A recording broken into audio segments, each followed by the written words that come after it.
Let's take a look at some of the new features inside of Premiere Pro. First up, one of the things I absolutely love is this brand new workspace called Color Correction. This makes it super easy to work with clips. For example, let's just twirl down the basic correction here, and you'll notice I can do something like click Auto, and Auto actually does a good job finally. That's one of the things I love, is the ability to quickly make that fix. And we can dial in the saturation. It's a very nice saturation slider. Notice how it brings out it quite rich, but doesn't overdo it. That's really quite nice. And of course, the ability to dial in white balances or even access a custom lookup table. For example, this is a GoPro, and I can dial in a preset there for that GoPro just to fix it. Let's go ahead and select this next clip and just toss on that GoPro profile. And you'll notice it does a nice job of fixing some of the contrast issues right away. Then with a quick auto balance, we're looking pretty savvy. So I love how easy this is to make a quick fix. These built-in camera input LUTs are awesome. The ability to assign a profile to the camera, and that just goes in and does a quick fix. There I could push it a little cooler or a little warmer. I actually prefer the cool here since we're deep under the water.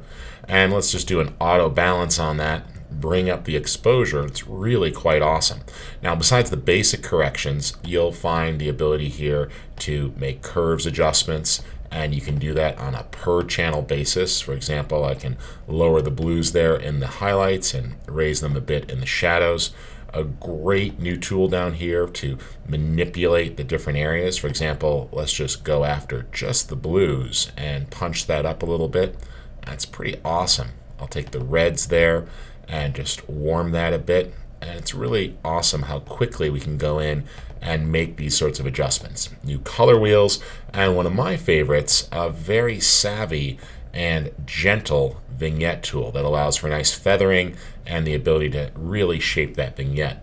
And remember, all of this stuff is still available over here under Effects if you need to. It allows you to see it and what's going on, but it's pretty cool how quick and fast that is.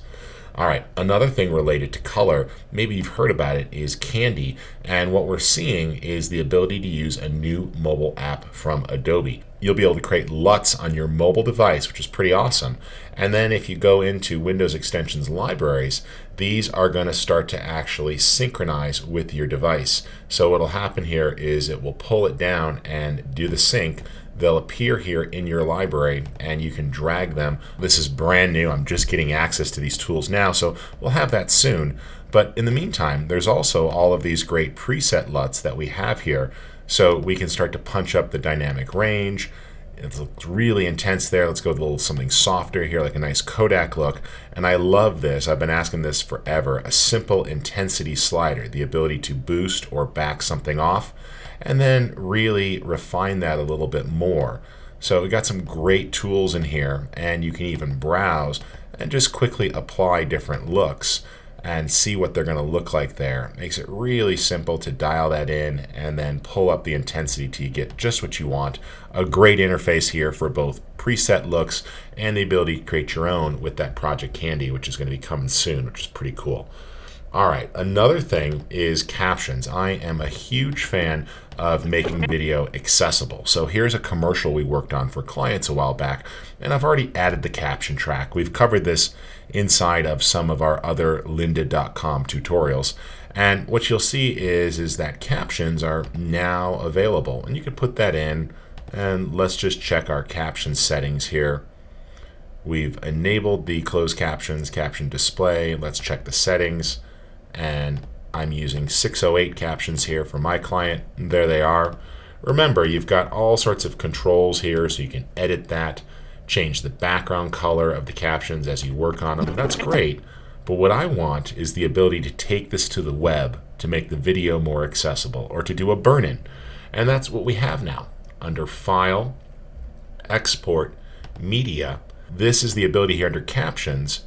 Not only can we create a sidecar file or embed them in the video, we can actually burn them into the output. And what this is going to do when you make the new file and you export it, it's going to allow that to actually keep the captions in the movie and send it out with the file. That's going to be really cool so that you can get that burn-in, and that's a great addition that makes video more accessible, which is very important these days, that more people can see and consume your content, and it's just the right thing to do. Another thing that's coming out is a cool cut or a transition called a morph cut. Take Einstein seriously about space-time. I think it also forces us to rethink death. For example, maybe I want to take out this little fumble. There we go. And I've marked that range. What you'll find under the effects panel is a new effect called a morph cut. And this allows you to essentially create a morphed transition. Now it's going to analyze, and sometimes it needs to be a little bit longer so it doesn't feel so abrupt. So if needed, you can always select that effect, double click, sometimes make it a little bit longer, and it's going to analyze the effect and then create it. This is a lot like the warp stabilizer and how it has to analyze. So once that analysis is done, it's ready to go. It forces us to rethink death. When I was you see it did a morph there. Now this is a moving shot, still not too bad. Soften that cut. Sometimes you'll find that by playing with the position of the effect might work a little better.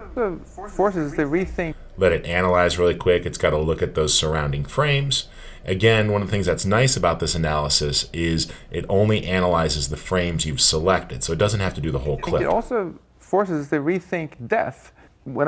Interesting how that did that move. It's something that's going to continue to get better.